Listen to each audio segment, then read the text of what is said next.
মুসআব ইবনে উমাইর রাদিয়াল্লাহু তাআলা রাসূলুল্লাহ সাল্লাল্লাহু আলাইহি ওয়াসাল্লামের মক্কি যুগের এক অনন্য সাহাবী।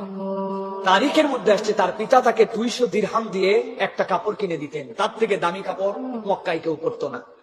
এত সুগন্ধি ব্যবহার করতেন, রাস্তা দিয়ে গেলে জানা যেত মুসআব এই সুগন্ধি ব্যবহার করেছে। ওই মুসআব যখন ঈমান আনলেন, আনার পরে তাকে ঘরবন্দি করে রাখা হলো। মুসআব রাদিয়াল্লাহু তাআলা এরপর একদিন পালায় হাবশায় চলে গেলেন। হাবশায় যাওয়ার পরে তার মনে হলো মুহাম্মদ মুস্তাফা সাল্লাল্লাহু আলাইহি ওয়াসাল্লামের জন্য ঈমান আনছে, হাবশায় পালায় থাকবো, আমার মন টিকে না। উনি আবার সাহস করে ফেরত চলে আসছেন। সাহস করে আসার পরে তার মা বলছে আবার তারা আটকাবে। মারে বলছে এবার যদি আটকাও, হাতের কাছে তলোয়ার পাইলি ডাইনে বামে কারো দেখবো না, সবগুলারে শেষ করে ফেলবো। দেখছে রাগী ছেলে, অতএব মুসআবের মা তারা আটকায় নাই, কিন্তু বলছে আমাদের বাড়ির কাপড় চোপড় তুমি ব্যবহার করতে পারবে না। আল্লাহ নবীর কাছে এসে বসে আছেন, সাহাবায়ে কেরাম দেখলেন মুসআব ছেঁড়া কাপড় পরে আছেন। মুসআব রাদিয়াল্লাহু তাআলার পোশাকটা এরকম। নবীজি বললেন ও আল্লাহর জন্য ত্যাগ করে আসছে, ওকে বসতে দাও। ইতিমধ্যে মদিনা থেকে কিছু মানুষজন আসলেন। মুসআব রাদিয়াল্লাহু তাআলা বসে আছেন, মদিনা থেকে অনেক প্রতিনিধি দল আসলেন। আল্লাহ নবীর হাতে হাত দিয়ে তারা অনেকেই ঈমান আনলেন। নবীজি বললেন এখন একজন লোক মদিনায় পাঠাতে হবে। কাকে পাঠানো হবে? আল্লাহ নবী দেখলেন সবচেয়ে স্মার্ট, সবচেয়ে বিউটিফুল, সবচেয়ে সুন্দর কথা বলতে পারে, ইসলামের জন্য ডেডিকেটেড মানুষ, সবচেয়ে ত্যাগ করছে। মুসআব, এদের সাথে তুমি মদিনায় চলে যাও। আল্লাহ নবী সাহাবী মুসআব মদিনায় গেলেন। যাওয়ার পরে মিরাকল ঘটায় ফেললেন। মুসআব যাওয়ার পরে বড় বড় গোত্রপতি তাদের সামনে এমন ভাষায় কথা বলতেন, এমন স্মার্ট উপস্থাপনা করতেন, ওই গোত্রপতি গুলা ঈমান আনতে শুরু করলে একটা দুটা করতে করতে আল্লাহর নবী আসার আগেই প্রায় 150 মানুষকে তিনি ঈমান এনে ফেলছেন। মুসআব রাদিয়াল্লাহু তাআলা মদিনায়, আল্লাহ নবী চলে আসলেন।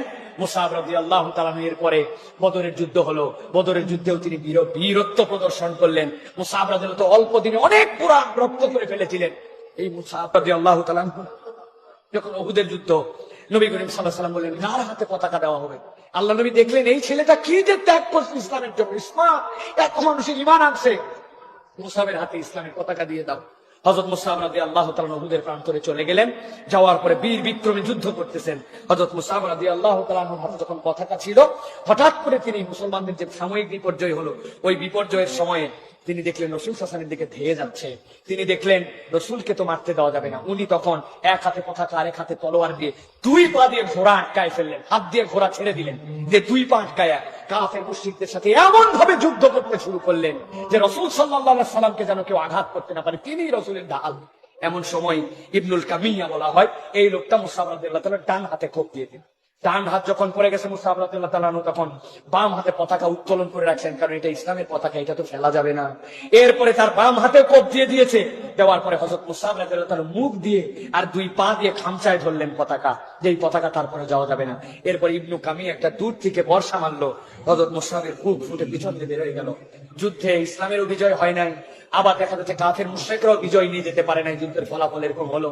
আল্লাহ রাসূল সাল্লাল্লাহু আলাইহি ওয়াসাল্লামের দন্দন মুবারকের মধ্যে রক্ত, সেইটা টেনে তোলা হলো। নবীজি এরপরে সাহাবীদের খবর নিতে থাকলেন, বলে আমার মুসআব কোথায়, আমার মুসআব কোথায়? সাহাবায়ে কেরাম একদল এসে বলে ইয়া রাসূলুল্লাহ, মুসআবের উভয় হাত কাটা, কিন্তু তারপরেও সে ইসলামের পতাকা ফেলতে দেয় নাই। তার মুখ দিয়ে আর বুক দিয়ে সে ইসলামের পতাকা ধরে রাখছিল। আল্লাহ নবী বললেন কবর ধরো, মুসআবকে আমি কবরে নামাবো। আল্লাহ নবী মুসআব রাদিয়াল্লাহু তাআলাকে যখন কবরে নামালেন, আল্লাহ নবী সাল্লাল্লাহু আলাইহি ওয়াসাল্লাম বললেন মুসআবের পাটা ঢেকে দাও না। যখন মুসআবের পা ঢেকে দেয়, মুখ বের হয়ে যায়। আবার যখন মুখের দিকে ঠান্ডায়, তখন পা বের হয়ে যায়। যেই মানুষ 200 দিরহাম দিয়ে কাপড় পরতেন, তার থেকে বেশি দামি কাপড় পরে কেউ ছিল না।